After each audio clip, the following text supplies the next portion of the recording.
At the edge of the universe, 400 men and women are probing the immeasurable blackness of space.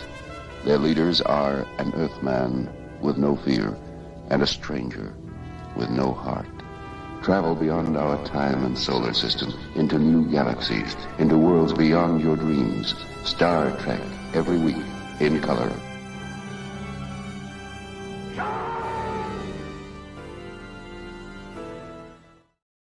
Oh, brother. Hey, it's your old pal Dantron. I'm coming at you live from, where am I? I'm on an away mission. I'm on the USS Wozniak in the San Jose cluster. And now let's bring in your host. Man, you know this guy from our beautiful AI-generated thumbnail. He's the doctor. He's not just a doctor. He's the doctor. He's Dr. Johnny Price, Ph.D. Hey, Doc. Hey there, Dantron. How are you doing? Doing great. I'm good. And let's bring in our pal, the captain of fun. Let's do it. The one they call Captain Fun. Hey, Larry. Hey, everybody. This guy. I realized I should have probably worn my captain's hat, but then said I'm Admiral Fun, right? I don't know. Anyway. Well, I think you might be outranked by our next guest. We've got a visiting dignitary in here. He's been here before. We've seen him before. Let's welcome him back, Brian Shaneman. That is correct. You got it. Close enough. Larry, look at me. Look at me. Yes. I'm the captain now. I'm the captain now. Hey, look, I've got captain now. Andorian.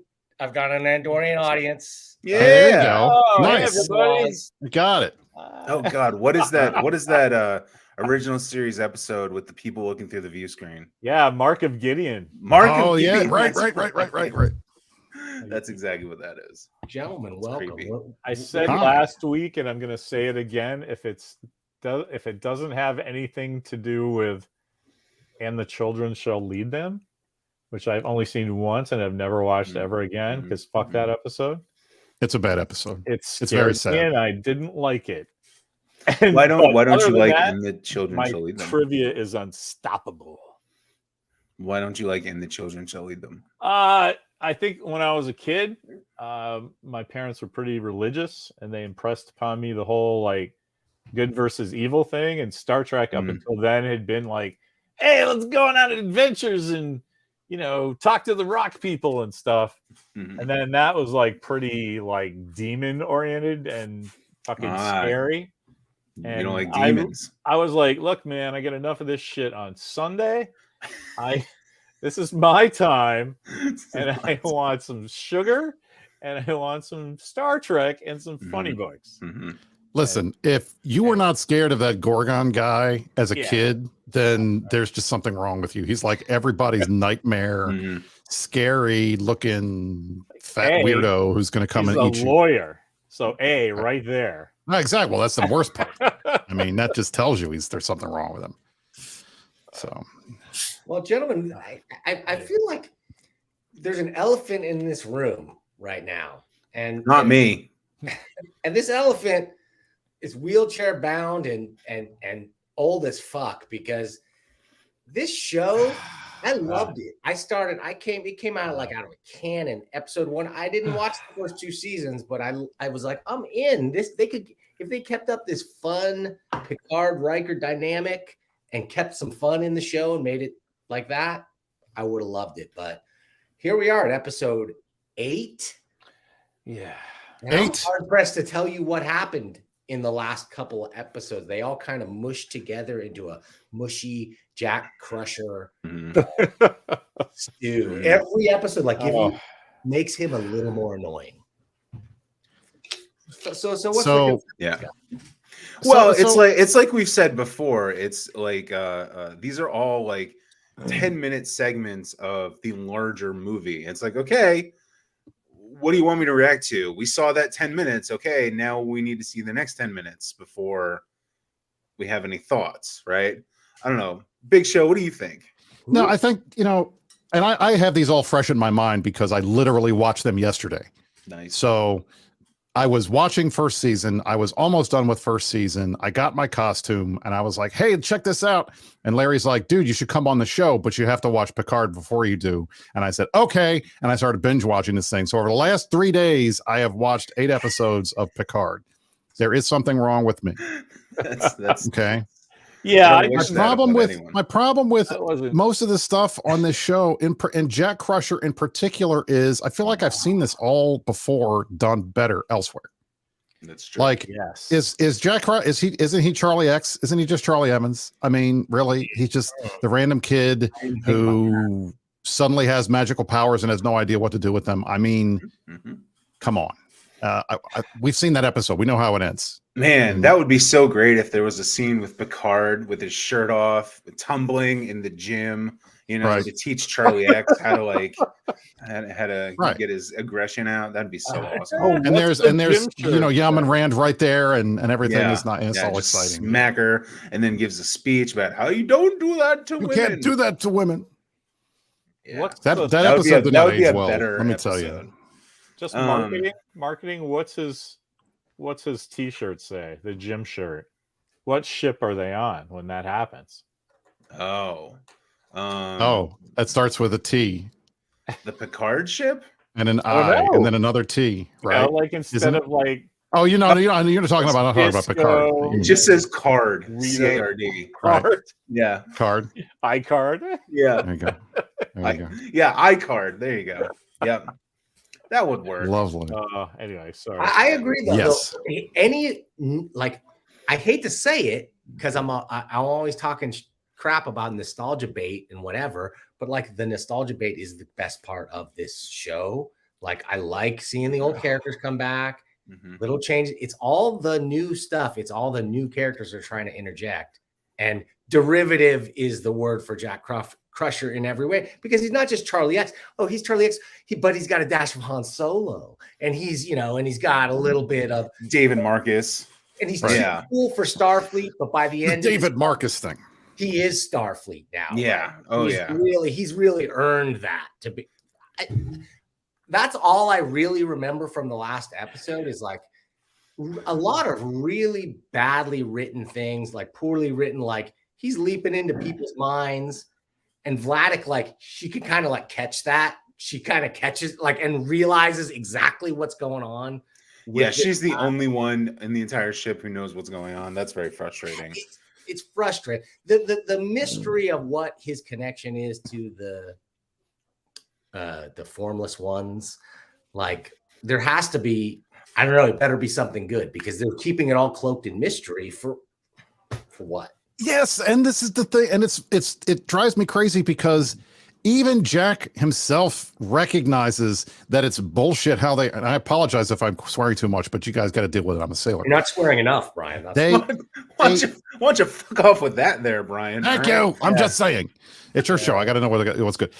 They even put it in Jack Crusher's own mouth. How many times does he ask Vadic, what is wrong? What am I? Why are you coming after me? He must have asked that to her face like 5 times and she wouldn't answer the fucking question. And it's like the audience is saying the same thing. And at some point you're going to do this big reveal of what he is. And it's going to go over like a wet fart because the buildup has been too much. Yeah. I mean, unless he's some kind of Q hybrid, nobody's going to be like, oh, okay, yeah, he's fine. And we're all supposed to be sitting around here. What's behind the red door? I mean, it's like, I mean, what is it? 7? What's in the box? I mean, come on. It's so interesting because they had been getting so much better at that, right? Discovery was really bad at like this sort of mystery box storytelling, but drawing it out the whole season. And they had been getting progressively better with that. Like Strange New Worlds, they don't really hide anything. It's, hey, here's the mystery, here's the answer, that sort of thing. And even Picard, it was a lot of like, here's the mystery. A couple episodes later, here's the answer. But this season, they're back. This is the worst part of this entire season is the Jack Crusher mystery. And like, well, yeah, exactly. We've seen the red door since like episode 2, right? And it's like, we're on episode 8. We still have no clues. Like there are no clues. Yeah, there's nothing. There's nothing. And no discussion of anything in his background where it would be. Yeah, exactly. Right. And so I know more about the red door in Game of Thrones than I know about the red door in Star Trek. Honestly, I hope so much it's an empty airlock to outer space, and he's instantly and he gets sucked out like Vadic, right? I think it's Red Jack from Wolf in the Fold. That's what I think. That'd be awesome. Yeah, Jack the Ripper. So Brian, there you go. Here's the question I have. This is as close as we can get to like Schrodinger's Star Trek fan, that like John and I and Dan had to experience this bullshit, once a week, and you cracked up to it right away. How does that, like, what's your experience of that? Because so I mean, what I would say to this, no, I mean, listen, it's I found that it was less frustrating because I felt like I was watching you guys in real time, following the show. And I would see Price getting pissed because the articles on the internet are blowing the fact that Roe comes back and stuff like that before the episode is barely like an hour old.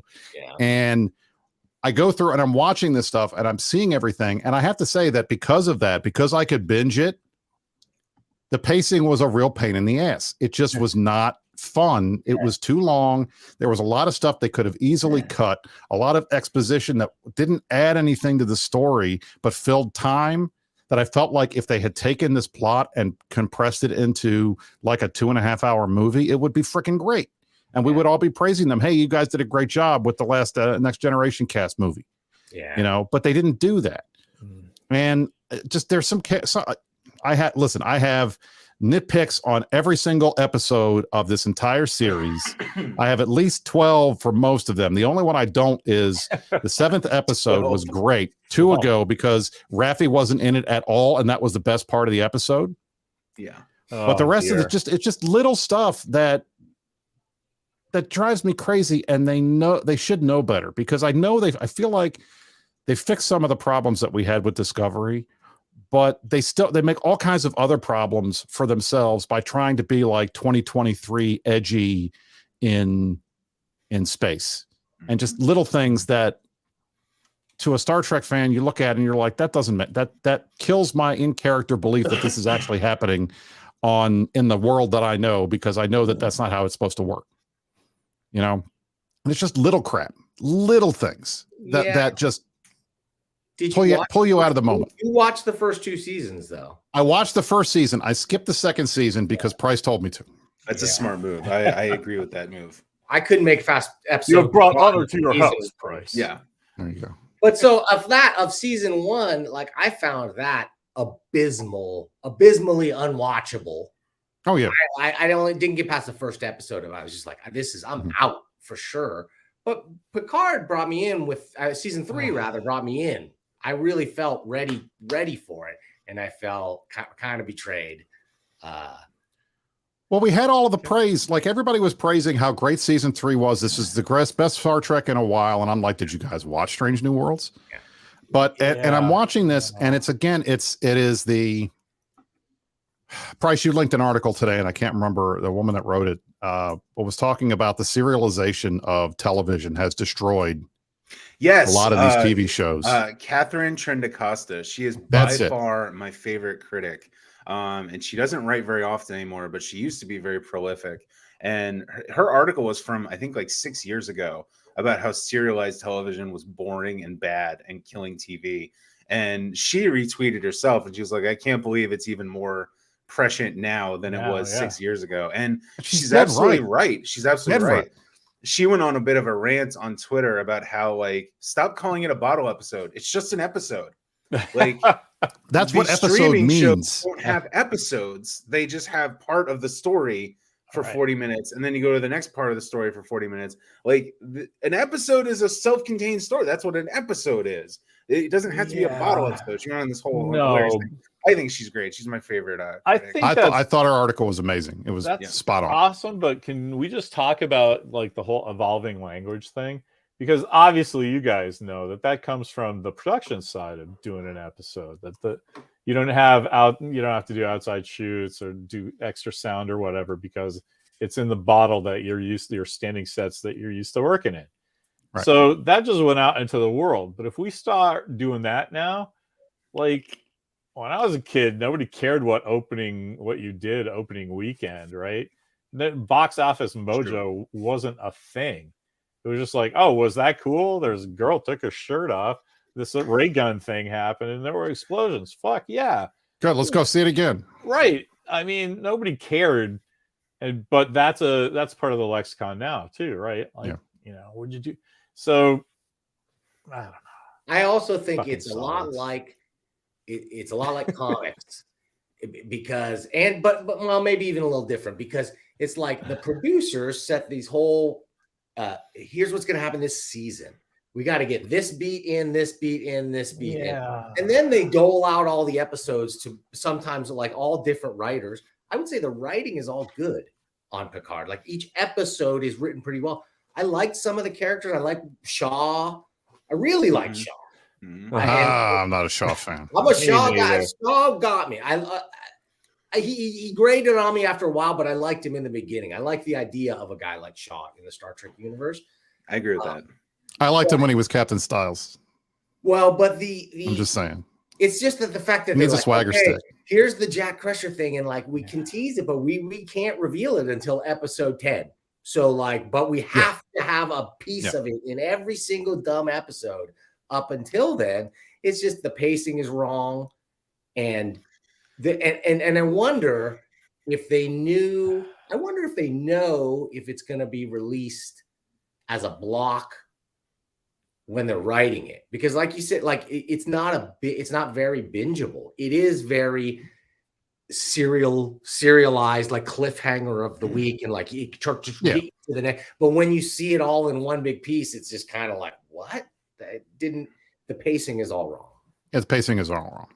Now, best character on the show, best character of this entire season, Riker. Vadic is fucking amazing. Vadic is amazing. I like Riker, but I loved Vadic because, come on, you don't like Frau Farbissina in space? No. She's now great. We just have to go around and do our favorite character. So we'll go, okay, that's your favorite character for best character. That's cool.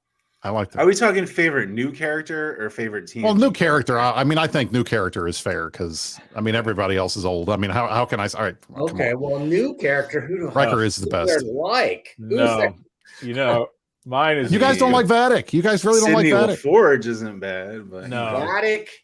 She's chewing the scenery a little more than I would like. Not only am I going to tell you who my favorite character is, I'm going to shit on Discovery at the same time. Hey, you remember that fucking cool ass character that was jacked into the ship, and she was like some kind of cybernetic thing, and she's a not the tardigrade. I mean, tactical officer of some kind, half robot chick, and you're like, fuck, what is the story with this chick? How cool is that you always know what's going on? Anyway, then they finally do something with her and then kill her, and then there's a 20-minute funeral for a character that we've been dying to know anything about, and the second you did an episode about her, you killed her inside of 20 minutes, and then that was that. Like, so fuck you.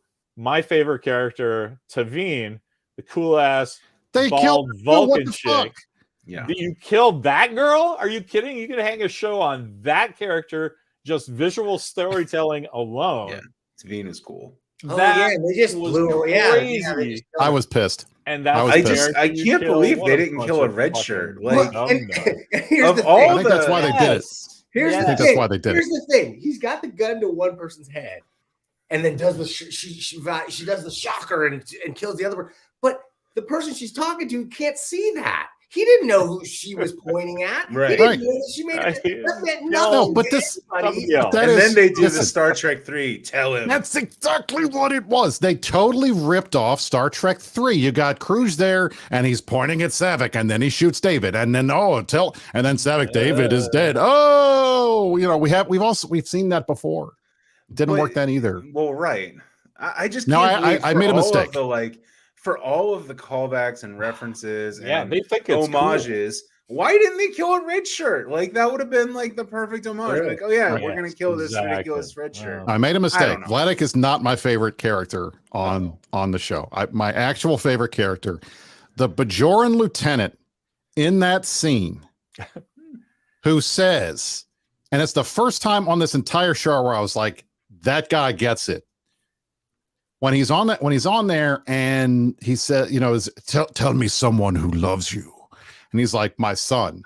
And he's like, for your son, tell me where to this. And he's like, no. And she's like, why? And he's like, because I'm Starfleet. And I'm like, fuck yeah, that guy gets it. Cool. The rest of everybody else on this show are a bunch of babies Yeah, who grew up and got all Shaw Shaw would have cracked. I mean, oh, he would have cracked it in a heartbeat.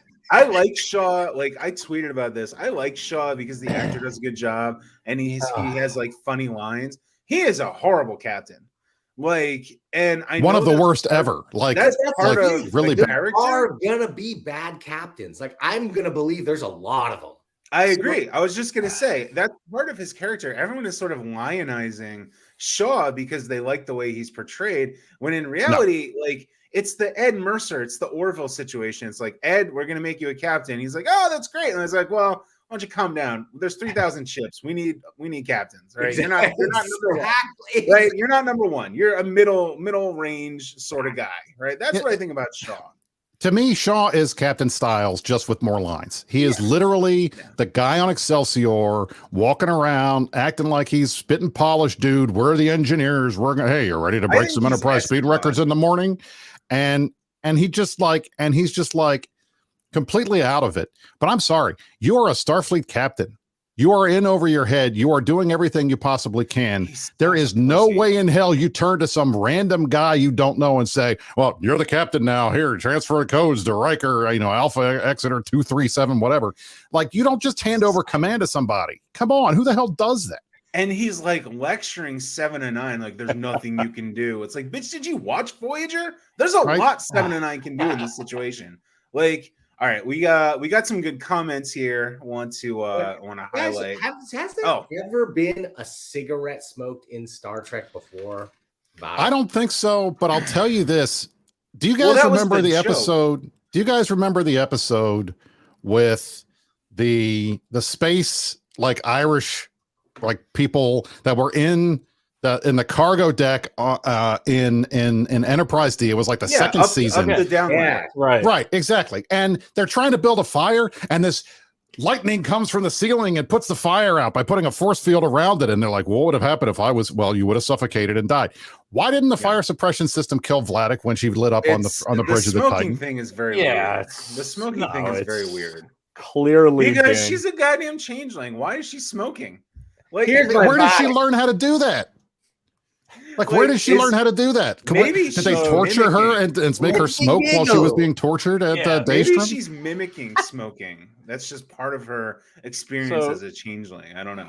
I was just gonna say, good old Steve has got all the cigarette stuff, but I was like pretty sure that Krakow and Teppo and Jojo and Piece of the Action all had cigars. Yeah, they probably had cigars. Yeah. And yes, and Philo is right. I remember when they were on Rura Pente and he's smoking the cigar with the girl. There was some smoking in Star Trek 6. Kirk smoked in Star Trek 6. Wow. Yeah, when he was on the Klingon planet. Okay. The Klingon prison place. I guess it just wasn't. Keep you warm. I guess it wasn't melodramatic smoking. In the but again, all of those situations are not on a ship. Not on the bridge of a starship. Okay. All right. Okay. I'm sorry, Dan. I didn't mean to cut you off. No, I think we're having audio. I see like things are catching up and slowing down here, guys. So sorry if we're stepping on each other. But I was just gonna say that smoke, like, it just seems she's so chewing the scenery. She's Khan, right? She's the closest we're gonna get to Khan. She's doing her best Ricardo Montalban. She just doesn't have the body for it. I'm sorry. She hasn't got the pecs. That's what I'm saying. She doesn't have the chest for it, but yeah, and she also doesn't have the chops. And this is where I go back to guys like Ricardo. Plumber's all right. This villain character, there's times when I like her, but she goes so over the top with the giggles. The giggles thing is weird, but I think she's trying to point out that this thing is crazy. She has gone nuts because of the torture. But I will say, I mean, it's fun. Like every time I see her, I feel like, all right, is this the part in From Russia with Love where she stamps her foot and then the little knife dag comes out and she starts kicking people? I mean, she looks just like every scary Russian villain, female villain of the 1960s. It's weird. Larry, do you get that? Am I off when I say that? No, have you seen any like I agree. What's her name? Klug, whatever. Yeah, from Russia with Love, like Frau, what's her name from Russia with Love, that kind of slick back hair thing. Yeah, no, I totally agree with you. And further, like, I don't kind of blame her because that's what they're asking her to do. But I would just wish that this whole thing had been something new that these guys went out on and was, Right. I mean, I know.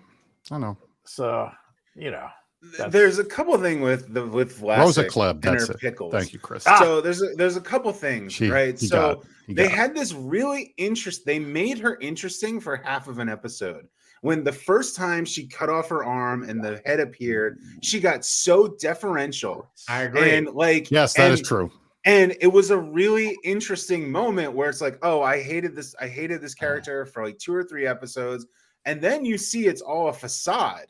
Like her whole over the top thing is actually a big facade that she's putting on to like rile up her henchmen or whatever. And then they just completely ruined everything after that. But I mean, and the henchmen are also changelings. yeah, it makes no sense. So, it makes no sense. They sort of are and they sort of aren't. I mean, they are most of the time they're not very changeling. Yeah.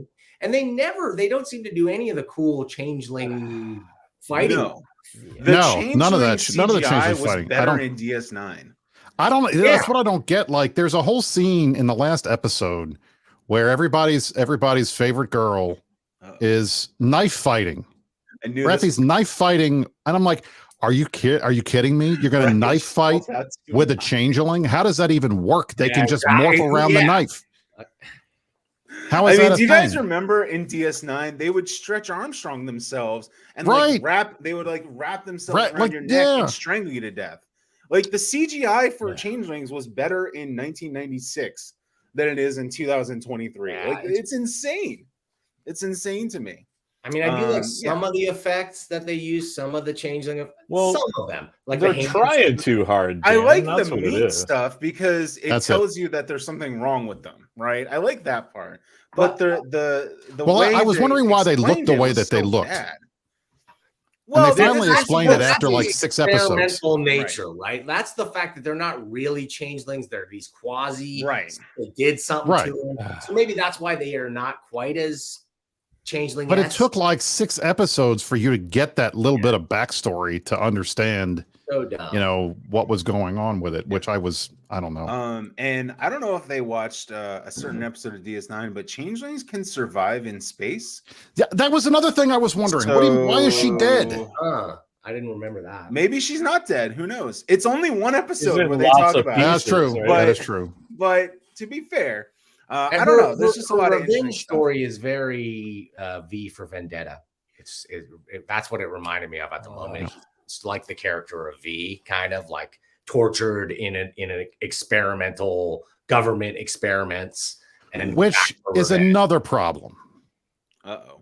What? So listen, when did Section 31 become the Gestapo? When did they start like torturing people and stuff? That was my favorite part. When did this happen? Sucks. I hate it sucks, but that's why I'm like, everything they are doing is so absolutely anti Star Trek that it just makes me want to barf. Section 31 is anti Star Trek, though. That's why I know the whole thing about it's a bad idea.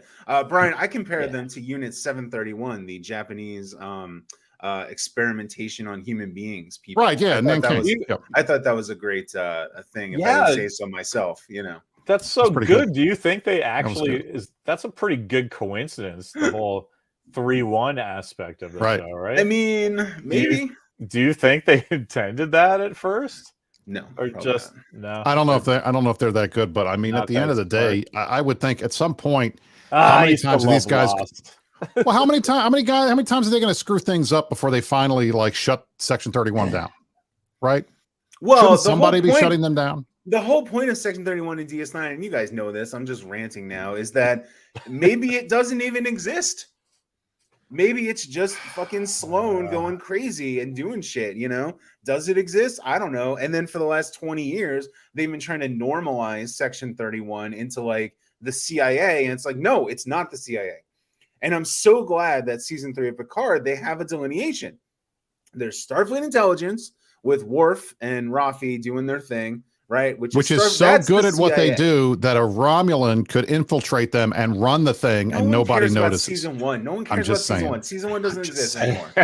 Season 1 doesn't exist anymore. Okay, but they did the right thing and make Section 31 this sort of although at the same time Section 31 has an entire Starbase archive, so who the fuck cares? Right. Yeah, Apparently. once you start looking at it like that,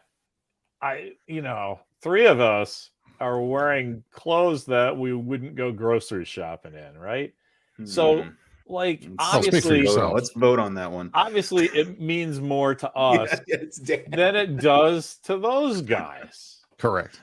right? So, I mean, I think is what's I kind of get mad about it every once in a while. That it's like, Well, you guys are getting paid, and you should care at least as much as we do. Correct. if not more. And it's just a gig. But Larry, you see, if you worked on Star Trek now, you could have them name a fake planet after you and make it so completely ridiculoly obvious that everybody is looking at you like, what a narcissistic shit you are. No, I will go back and put me in. Brian, I'll show you what I'll do. Brian, as you may or may not know, Terry Matalas. I went to the interview with Terry Matalas at GalaxyCon. And he said all the right things, and not in a shitty like Kurtzman reading off of a cue card kind of way, but like he actually was like, oh yeah, this is my favorite part, and this is what I did, and this is why I did this, and all that. Did he explain why he named a planet after himself? Well, that was actually already a planet. So to be fair, because he was Brandon Braga's assistant for like 10 years or something. So I mean, come on, who wouldn't? You're explaining it away, Price. You're explaining it away, Price. But I will say, and I feel horrible saying this, but I started to hate Terry Matalas a little bit less after that interview and everything, because it kind of humanized him. And he said straight up, he was like, look, if I was going, this is not TNG season 8. If I was going to make TNG season 8, it would be very, very different. Okay, this is Picard season 3. I'm constrained by the world that they've already created. Yes. So I'm trying to make the best Star Trek that I can within this horrible dystopia that they've given me to work with. He might have succeeded. Like that. I think he's doing a good job in that respect. Because they left out almost everything. Raffi was really the only remainder that was well, they killed everybody else off. Yeah. You got Borg Queen on the one side. You got the other guy living his best life in 2023. And so all those guys are gone. But I mean, they also barely addressed the whole Picard as a robot thing, or they haven't yet. I think that'll probably be the crux of the ending. I think they're retconning it. That's what I think. I think they're going to try to retcon it and be like, actually, because originally in season 1, synth just meant like data android. Right. Basically what they're doing in season 3 is they're retconning it so that a synth is actually a different type of thing from the data android. Yeah. Right. Yeah. Which I think is good. They should retcon it. It's a stupid fucking idea. But anyway, Ironic syndrome is definitely going to be part of the solution. Well, they said that was I was thinking like episode 1. I was thinking they were going to clone him or something, and then he would get his body back or something like that. But then they were talking about how they took parts of his brain when they took the parts that had the aromatic stuff in there. No, he's not getting body back. back. Yeah, they took the part of his brain that had this. Yeah, that had the stuff. Yeah. Well, because it's not Ironic syndrome. It was misdiagnosed as Ironic syndrome. Oh, it's some kind of Picard is a superhuman. That's how he could do all the things that he did. I just don't understand. Like everyone keeps comparing them, and we've done it on here. We just did it a minute ago. Everyone keeps comparing Vlasic to Khan, and it's like Khan was great because he was a personal nemesis of Kirk that Kirk didn't see coming. Yes. Right. Like Kirk is the ultimate captain. He sees every scenario and he always makes the right choice, right? I mean, he doesn't, but you know what I mean? And like he didn't see Khan. Khan came out of nowhere and kicked him in the pants, right? Got caught with his britches down. Who is that person for Picard? Yeah. And there is no person like that for Picard because they're completely different characters. And that's what like a lot of people think that the head guy is going to be like the Pa Wraiths or Gul Dukat or something. And it's like, okay, that's a cool idea, except it makes no sense because you're talking about Cisco. You're not talking about Picard. Right. So who is that guy? I don't know. The only one got to be Red Jack. I'm still Jack the Ripper. What about Shinzon? They bring him back from the dead. It was him. It was totally him. It was him the whole time. Get Bane out here, you know? I'm still bummed about Moriarty because it could have been Could have been good. That would have I been should have fun. known Could have been just by fun. the fact that they showed him in the trailer at all had to mean nothing. Like That would have been great. I mean, Really Philo's correct. Q is about the only like super Picard foil that they Q could is have the used. ultimate Picard. Unfortunately, Yeah. But unfortunately, they oops, kill off Q. he's in dead. Season 2. You know what I would have done though? The only other character I would have done, but it changes the show. Corey Zweller. No, have Vosh. And then there then you do, go. like, Why not that? 24th century, like heart to heart or something with the two of them solving interspatial crimes. They've done that with everybody else. I mean, you've got Troy and Riker having like this existential moment at the beginning of episode 8 that doesn't make any fucking sense. Yeah, it was so sweet. It got me right here. I was. Can I also say for the record, I love the fact she made fun of him. He's like, that was good. Word, you know, that was funny. That was amusing. I appreciated that. What I'm frustrated with is when did the Klingon music from Motion Picture become Worf's theme? That is not his theme. They've never used that for him ever in any other show. Why do they use it every time he shows up? And why is he always showing up by sticking a batleth in somebody from behind? They did that like 3 times. No, it's his signature move. Exactly. Is that like his rock bottom or something where he's got it? You got to see him do it. It's worse than that. Oh wait, we're all talking. Now we all shut up. Awkward silence. We know it's the way of the warrior to stab a guy in the back, right? That's right. You know what it really is I'm sorry, is Pepsi okay? That's the version of that because you don't have to think about it. Yeah. Stabby. Oh, it's Klingon. Right. You don't. Oh, I know. He's a Klingon guy. I also think most people will not recognize. Most people recognize these musical cues in their heart and their memory. Like they don't really specifically know, and they might not even realize some of them. But it gives them that extra. That's like the extra. It's like when you mix Coke with your heroin. It's an extra member berry, is what it is. Dude, that's what that is. I'll answer your question, Brian. First Contact. First Contact is when they started equating. Yes, because when he's on the Defiant and he's like, for some reason, it's him and Adam Scott on the Defiant, and they're getting their butts kicked. They play the Worf music, and then the Enterprise swoops in and they play the TNG music. That's what it is. It's okay. I mean, amazing. It didn't offend me because I love that music cue. It's pretty cool. It's pretty good music. I never have a problem. I love this song. I got up in the middle of the night to go to the bathroom. Dun, dun, dun, dun, dun, dun, dun, well, dun, dun. I love that song. I think that's one. That's what I was going to say. Is that the Picard started at trying to be the anti-Star Trek. They're like, we're going to defy expectations and give you not what Star Trek is, not what you thought it was, kids. Then they realized 2 seasons later, horrible mistake. But then they pivot so hard in the other direction to like, let's just give you what they want. These fucking fanboys. Let's bring Neelix back and bring whoever back. I'm sure that's exactly it. I am in 100% agreement. And the thing that makes me laugh is I equate this whole thing as being like your buddy tells you, hey, hey, Price, let's go to this restaurant down the street. They got really great pizza. You're going to love it. So we go to the restaurant down the street and I say, all right, I'm going to order you the pizza. The pizza comes out and it's not a pizza. It's a calzone. And you eat it and you're like, yeah, that's not bad. That's pretty good. But it wasn't a pizza. I thought I was going to get a pizza. And that's what they do with this Star Trek. It's not bad television. I mean, I kind of like the whole concept is good. And this is an interesting story. And I like the back and forth among some of the characters and stuff. But I'm like, this is not what I grew up with. This is not the aspirational thing that I remember being a kid and watching and then being so excited when Next Generation was coming out and they finally do it right and everything. It's everything. You go to see DS9 and they kind of make it a little grungier, but it's still got that hope sheen behind it. Same with Voyager and same with Enterprise. And then with Disco, we're all like, all right, what the hell is this? And then they get it right with Lower Decks and they get it right with Strange New Worlds. And then you've got season 1 of Blade Runner. And you've got season 2 of Back to the Future, and now we've got, season 3 of Member Berries. Do you guys, when I say Member Berries, do you guys know what I mean by that? Sure, totally. Yeah, of course. All right, good. Is there room? Yeah, John, go ahead. I'm sorry.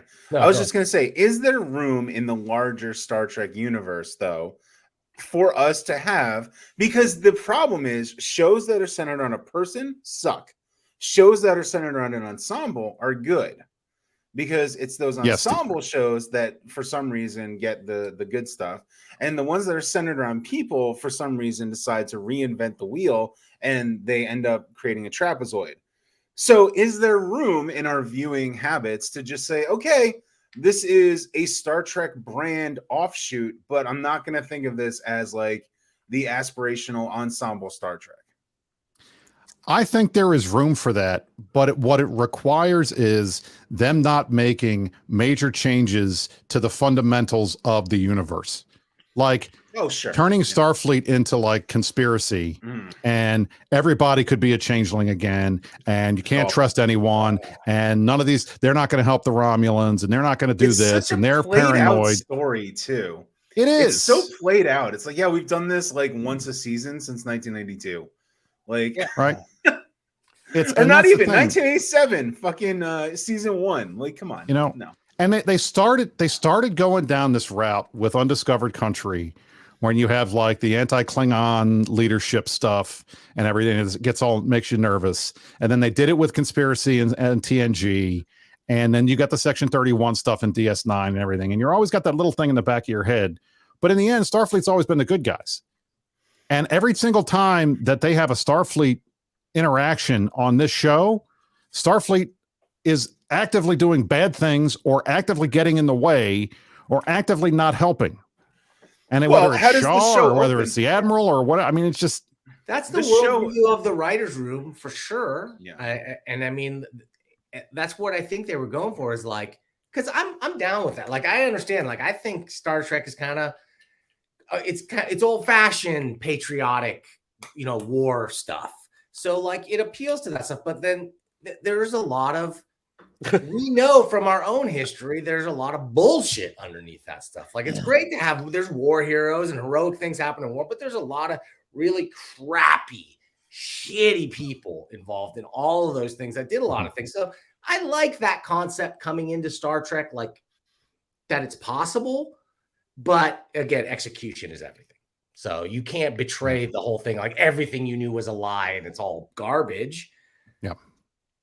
And that's what I feel like they did a lot of. Yes, and that's the problem. There's two things, right? One is that there is a long tradition in Star Trek of the Badmiral, right? That's 100% true. And that I'm not going to argue about. The whole point is that I'm reiterating your point, Brian, where it's like Starfleet is good. Starfleet will find that person, figure out why they're doing the wrong thing, and stop them from doing the wrong thing. That's why they're called heroes, ladies and gentlemen, right? That's the whole point, right? That's the whole plot line, right? The other thing is, I completely forget what I was going to say. But to your point, like this is something that I was thinking about the other day. Even the bad admirals at some point realize they screwed up and they fixed something. Like, my favorite character. No, they're not. They just make mistakes. Like one of my absolute favorite characters, and Larry knows this because we've nerded out over this a million times. Commodore Decker is one of my absolute favorite characters of all time in any Star Trek. He is one of the best because he goes through an entire arc from good guy to screw up to Captain Queeg to being the hero that saves the day in one 45-minute arc. I mean, they did it in 45 minutes, and it's amazing. And he's so good. You remember the episode where they have the retired female admiral that comes on the Enterprise to do, who's got some paranoid thing, like there's Romulans invading and they're taking over everything. All they had to do was get her up there and have her give her like Queeg speech in front of everybody, while everybody is just like. And what happens? She walks away and realizes she is completely out of control and needs to be taken away. And they get her off, and nothing else ever happens. Like that. And like the bad guys figure it out, and it's not because they're evil; it's because they just made a mistake, or they're too far in, but they realize it and they self-correct. And that I've not seen any of that behavior from any. Like, I'm waiting for Shaw to be like, Picard, hopefully they'll do this in the last episode. I was wrong about you. You're not Locutus. You weren't the guy that killed all my friends at Wolf 359. Wolf 359 bullshit. And they did that with Cisco, but Well, how does it start? I'll tell you how it starts. It starts That's with pissing Beverly me off. Crusher. It starts with Beverly Crusher saying, "You can't trust. Starfleet has been compromised. You can't trust anybody." She literally says, "Trust no one," which kind of irked me. But anyway, so what irked me about that, Price? What irked me about that is how do you put "I don't want to set the world on fire" in a Star Trek show? That is a Fallout theme song. Larry, you may not know this, but Walker does. That is a Fallout thing. Oh, I didn't know that. Not a Star Trek thing. And that immediately kicked me out of the universe. And I was like, this is bullshit. I cannot hear that song without thinking about being in a vault somewhere. That just doesn't work. Anyway, sorry. I'm sure they played that in Thank you, Philo, for getting my Queeg reference. I'm sure they played that in the writer's room. Because like I said, I think that was the theme for the season. Like we've been setting the Star Trek world on fire for the last 2 seasons. We really just want to light a flame in your heart.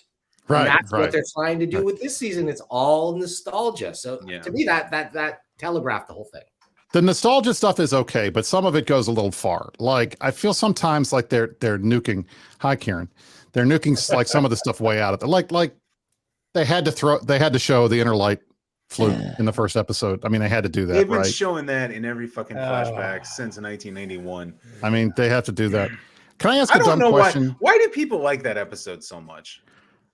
I think the whole concept of him having an entire life, like a legitimate life in a real lifespan that was completely like they like. By the way, if there is something that the character of Jean-Luc Picard has no want, need, expectation, interest in, it's a son. Can we already had one to that? Right. Speaking of inner light, he had a whole family, and he had a whole family. Like, okay, all right. So, tomorrow's Thursday. Got to move forward. I've never needed a family. I've always had Starfleet. Yeah, and you also had a whole other family in your head for 50 years. Anyway, so I understand. Renee burned to death. I understand all that. Tie it. You have to tee me up again because you can't just go, why do people like the inner light and then not let it because that's a great episode, by the way. It's good. Price. So, it's good. Do you know the people who collect those like ceramic porcelain figures? Sure. Hummels. All right.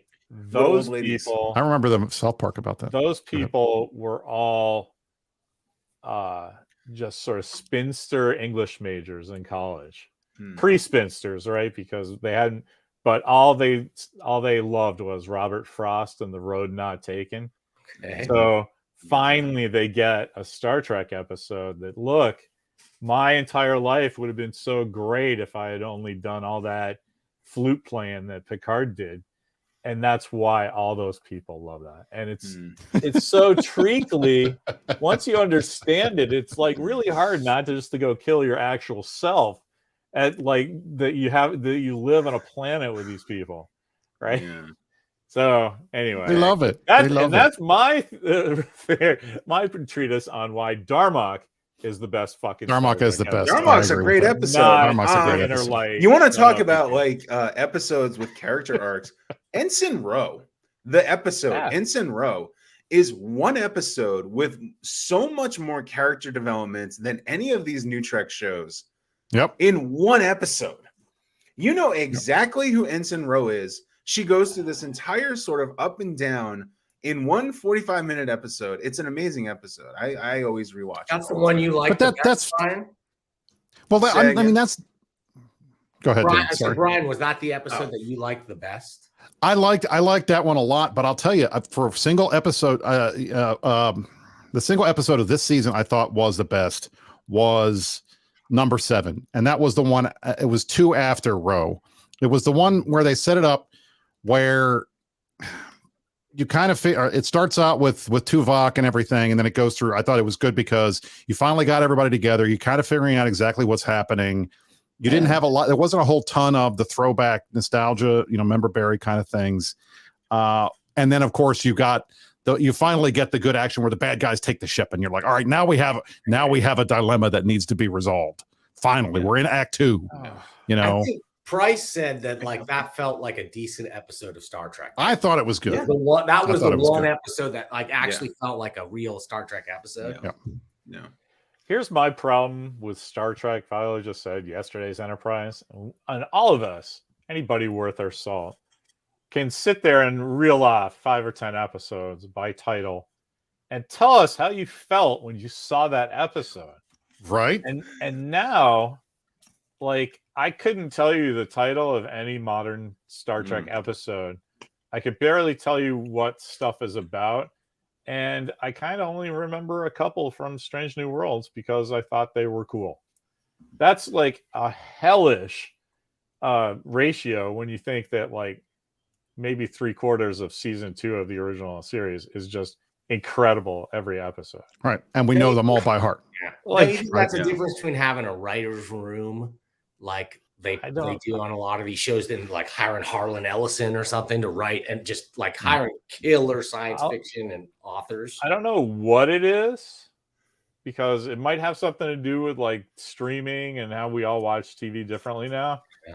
That's probably a component, but I can tell you the fucking stories are toothless, right? Yeah. There's nothing to dig your teeth into and remember and quote. I can't quote anything from nothing. Captain Pike, who's fucking awesome. His catchphrase is "hit it." It's like, that's it. Is that from Happy Days? That's come amazing. on, man. That's hilarious. So, whatever. But one of the things that I think that the original series did well, and Larry, you know more about this than me, so correct me if I'm wrong, but they solicited story ideas from non-Hollywood people and then threw that in the writing room and then would fix them, right? Yeah, or like make them Star Trek. Yeah. Could they do that with any of this stuff? They're just hiring TV people and saying, "Hey, write for Star Trek. You wrote a bunch of other shows." That's not how they're making it, though. They're not making it that way. They're hiring a showrunner who has the whole story planned out. That's it. This is what they did with Shaban. This is what Akiva Gold, whatever, tried to do. They did it with what's his face, Blocky McBlockerson. Like they come in with the whole story and then they dole out the individual episodes to their writer friends. That's the writer's room now. That's what I mean. Yeah, but there is that thread, the season long thread that they totally control, and that really is the show. Everything else is kind of full. Well, and that again goes back to what we talked about at the start of the show, which is the whole serialization thing. Like, there's nothing wrong with episodic television. I think Strange New Worlds got that right because there were like the one and Larry's point. Oh my God, I was just thinking about it. The only episode of Strange New Worlds that I can think of off the top of my head that I remember, like a lot of, was the one where Dr. M'Benga's kid is like the queen of the jungle, and it's all on the stuff. That's the one episode, and everybody hated it. Yeah, everybody hated it. I thought it was amazing. It was great. It was a great story. You're right. That was hated it. My favorite episode. I know Price hated it. That's why I mentioned it. I don't like Strange New Worlds. I'm sorry. I did hate it. I know you don't. Oh my God. Really? But you remember it. Like I do remember it. That's true. I do remember it. And yes, there are things with Strange New Worlds that I have a real problem with. We don't need Khan's daughter. We don't need, they kill off the best character in the beginning, first 2 episodes, the engineer and stuff. They didn't need to do a lot of that stuff. But at the end of the day, that hurts this guy right here. I know. I took it personally. Larry loved that guy. I hated that guy. But I liked his Andorianness and his cruftiness. I like Dick. That's what I liked. There needs to be a crusty old guy on every ship. They tried to make Raffi the crusty old guy on the ship, and that didn't work. It's true. That's a really good point. Yeah, they did. Yep.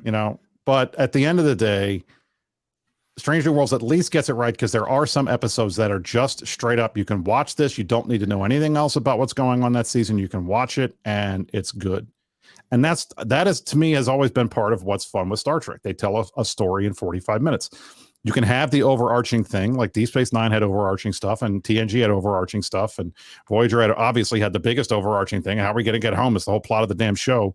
But they did it in episodic form, which, was, I think, part of the fun. And they kind of get it right with Strange New Worlds, but then they do. I guess that just wasn't the design of this show. Okay, but I don't know. It's just to me, they left a lot on the table. I mean, Strange New World still has season-long arcs, right? But they kind of made them mini arcs. So instead of taking a one stupid Jack Crusher thing and stretching out, they stretched out Lon for 3, and then they stretched out. They did like a Spock they did a Spock arc, and they did and they had the Hammer arc. They did mini arcs, which I think that's the right way in the modern age. It's kind of cool to have continuity across episodes, but not be slaves. I agree. I definitely agree with that. Yeah, I have no problem like the TOS style of like a reset after every episode. I'm totally fine. You don't need to do that. That's fine. I if Kirk was dealing with the death of Edith Keeler for a couple episodes, that's fine with me. That doesn't mean you have to do this like ridiculous like okay, every single episode starts the second the last episode ends. But anyway, if you tell a good story, it doesn't matter. Anyway, okay, all right. I agree 100%. Wow, there's like a drinking game going on in the chat over here. There you go. So maybe a week or less, or a week or two, maybe between the end of Picard and the beginnings of Strange New Worlds. Yeah, I'm excited. I'm looking forward to it. Continuous thing again. I still believe they could redeem. There's one way to make Jack Crusher okay, which is that I'm hoping that they were building him up to be so cool because they want us to love him, even though we all hate him. Yeah, and that he will die. Like he will. I don't want him to die, and I'm really hoping that they cure him or take away whatever it is that's in his head. Because wouldn't it be nice for Bev to have one kid that's not a giant fuck up, like just one kid that's alive? That's what I said. At some point, you got to blame the parent, though, right? You know what I'm saying? Like, maybe Beverly is an enabling monster. She's something. He's got 2 screwed up kids. So we've got a couple minutes left. We've pretty much covered everything pretty well. Do you guys have any guesses as to who the face will be, who the big bad is going to be? The common guesses online are the Borg and the Pa-wraiths. Those are the 2 big guesses. Did they do any Borg stuff in the first 2 seasons? Because not knowing what they've already sort of they did a lot of Borg stuff in the first 2 seasons, and they did Q, and they did a lot of Q stuff too. Right? Yeah, they killed Q in season 2, which was a horrible, ridiculous thing that I never want to talk about. But they're going to bring back that, what was the storyteller one where they all speak in metaphors? They'll bring that. They got to bring that dude back. McDermott. Oh yeah, yes, the best one. That is amazing. I believe. Right. That's probably that's a great example of a kind of episode we will never see again of Star Trek, because it was like it was just all writing. Right, it was good. There was makeup and there was the regular budget and stuff, but it was like just well written, interesting sci-fi concept, just a really cool execution of it. I don't think we get that anymore. They used to do shows like that. The writer of that episode hates it. Like he's given interviews, be like, "Yeah, I think it's pretty awful. Like I don't think I did a good job writing it." And like the interviewer is a Star Trek nerd, being like, "It's my favorite episode." Like, there were a bunch of those. Shut up. Well, like the whole Bruce, what's his face in the first season of Picard, like Bruce. No, not Bruce Campbell. That's the big bad. Is Bruce Campbell? Bruce Campbell's a big bad. No, seriously. Philo says Barclay. I want Barclay too. Why they have had every other random person in the history of the show in there in some capacity over the last 3 seasons? Where the fuck is Reg? If Dwight Schultz has any good sense, he'll stay far away from this atrocity. What about the one guy I kind of wanted to see was what's his name? Picardo, the hologram. Oh, the doctor. Yeah, the doctor. Where's the doctor? Yeah, the doctor. Like that's a guy that should be exactly the same, right? He never became like they never Pinocchio'd him or anything. No. Another guess has been Species 8472. But again, like none of these are Picard enemies. There's a Voyager enemy. But I was going to say maybe it's like 9 enemy. Who is some random Jem'Hadar guy or something? But it couldn't be them because again, that's a DS9 thing. That's not going to be so it's like it's the weirdest thing. But John, I'm confused. Who is it? Like you're saying, like who that is the real pulling the strings behind? Like who's really the controller? The big bad. The face. Okay, yeah. But I mean, isn't that just that's not just the changeling guy? Maybe. I don't know. I mean, we're gonna Yeah. find out when they open the red door. John Suntress, Word Balloon, Hall of Famer, says Sela, Empress Sela, which is a great idea. Get Denise Crosby back. I don't know why she's a Oh yeah, floating yeah, head, we talked about but that. Hey, they that's a had great her idea. in the last episode when Data and Lore were fighting it Yeah. out, so she was on the Yeah. little thing. What What about Mr. Mott? how about Odo? Is Odo the bad guy? Maybe Odo's the bad guy, right? No, you How can't about do that to Rene Auberginois. Come on. You can't You do think that to that him. you Rest think in you peace, think buddy. that would stop them? You think that No, would it stop would them? not. Chris Sagasag says Shatner, not James T. Kirk, just Shatner. But Shatner himself. I could definitely do that. That's a good Look at you. segue. Have you ever That's kissed a a good girl? segue for me to show off. I got the brand new William Shatner book, so I'll be Nice. doing this instead of watching Strange New Worlds. Let's Very see. nice. Man, I just can't believe Who you don't else? like that show. That's amazing. Who else? I just can't. I love Anson Mount. I can't do everything else. Everything else is bad. And Let's you don't like see. Spock on that show, and I Barkley. think he's okay. I hate Spock. I like the new. I Spock. like the guy that plays I Spock. thought I he was. think he's pretty good. I mean, dude, nobody's gonna live up to Nimoy, but He comes the close to don't. being Nimoy, which is why I'm kind of I'm Yeah, like I so appreciate don't. that you're trying the mannerisms at He least. should be. He should making be. it realistic. Oh God, what is the Phase 2 guy? Zahn. Zahn. Just make him Zahn. Like that would be great. I would love it. I'd be like, yeah, he's the best Zahn since 1979. It's great. What was? Oh, I'm gonna be Illa. Start the motion picture. Who is the female, the bald female? Why have we? Aaliyah. Why have we never seen another person of that race anywhere in Star Trek ever again? Because of their pheromones. No, that's what Tavine is, man. Tavine she's half Delta. She's Vulcan, half Delta. Half Vulcan. And So her she's parents, logical. man, are She's bananas. Vulcan. dude, they party. Dude, Like you that know, would be they amazing. imagine. That would be so good. And That would be then so they good. killed that character. Then But they you killed can Right, listen- of course, right. They you killed can- a Oh good yeah, one. by the way, that's the one they shot in the head, right? So like, Yeah. Right. John, Yeah. here's you mentioned, and we got to get out of here pretty soon, fellas. But you mentioned like, why didn't they have the red shirt moment? I kind of think it was supposed to be the fake out, and we were supposed to think it was gonna be the red shirt moment, Right. and then they did that. But again, that whole scene with Vladik, like, I don't know, it was so just kind of weirdly sloppily written. That was my biggest thing with it. A lot of it hinged on like Vladik noticing the dude doing the thing and then just putting 2 and 2 and 5 together or whatever, like figuring out very weird. a really insane thing that had to happen to get him there when it could have just been like, oh, that guy knew the code. Or he's like, what if he had a communicator? Picard just told him. Right. It's Whatever. weird. It's very weird.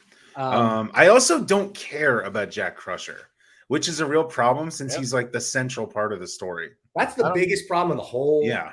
I don't understand why everyone is like, I gotta have Star Trek Legacy. Like, I don't. Couldn't care less. Any of those characters. Like, But what? who So cares? I've heard about Legacy generally from you guys, but what is it? What is the premise? Is it going to be a 7 to 9 show?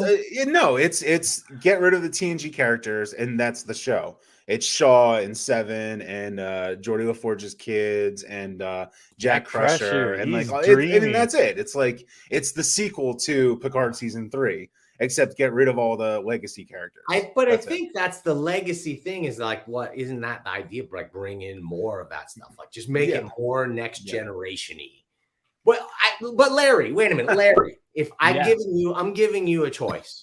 Okay, you're the Darren got you good there, by Larry. That's good. You're the executive producer. I know that's good. And you can green light only one of you have to green light one. Okay. So that show or Starfleet Academy, Legacy or Starfleet Academy, Legacy. Only Captain Fun's vote matters here, folks. You gotta start over. I didn't hear a bit of it. Okay, yeah, you froze for a second. You can green light only one. You have to green light one: Star Trek Legacy or Starfleet Academy. Oh Jesus, that's worse than Sophie's Choice. This is your Sophie's Choice, my friend. I think only you don't love either one of them. No, I think both ideas are idiotic, but I think you might be able to save something out of Starfleet Academy eventually.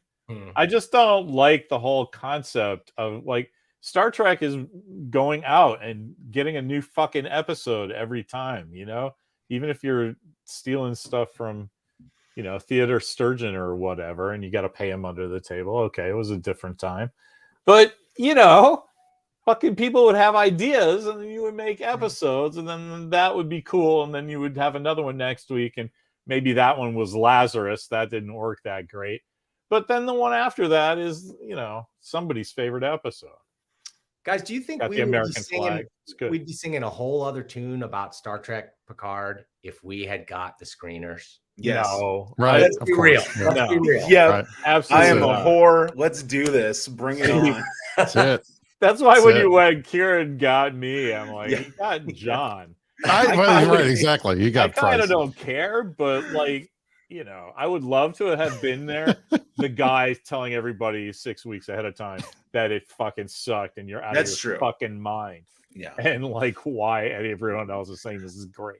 Because There was a guy who did that, talked and they about they that. didn't. And give they him yanked screeners. this thing. They didn't give him screeners for the second half of the season. Oh, that's All right, guys, hilarious. I got to head out. This has been a lot of fun. Thank you so much. Yeah, thanks, Brandon, for showing up. Hey, That anytime sounds I get a new like a red uniform, alert. you guys have to have me on the show. That's the rule, right? So when I get That's the when I my get red alert. the Frakes uniform, I'll be good. I'll come back. Go, wait a minute, guys. We'll be back. But I wonder, Brian, I know you watch this show. I do. So the show's on, wait a minute, it's on Tuesdays. Tuesdays, It's 3 p.m. Pacific Earth 3 time. p.m. Pacific, 6 p.m. Eastern Freedom Time over on Do the, you on the know East where? Coast. Freedom. Brian, do you know where it's at? It's on Facebook. It's on YouTube. Too And I think you specific. told me one time that it's on Twitch once. Is that right? Yes, that's too specific, though. Generally speaking, Okay. Captain Fun. Okay. I'm just saying. It's on the internet. This is Tobor. Tobor, the telasonic robot. Batteries not included. He's under your control. With a click from the telasonic commander, to circle. To proceed forward, to circle. Or to pick up the support module and return, all on your command. Tobor is robot spelled backwards. Tobor, the telasonic robot from Shopper.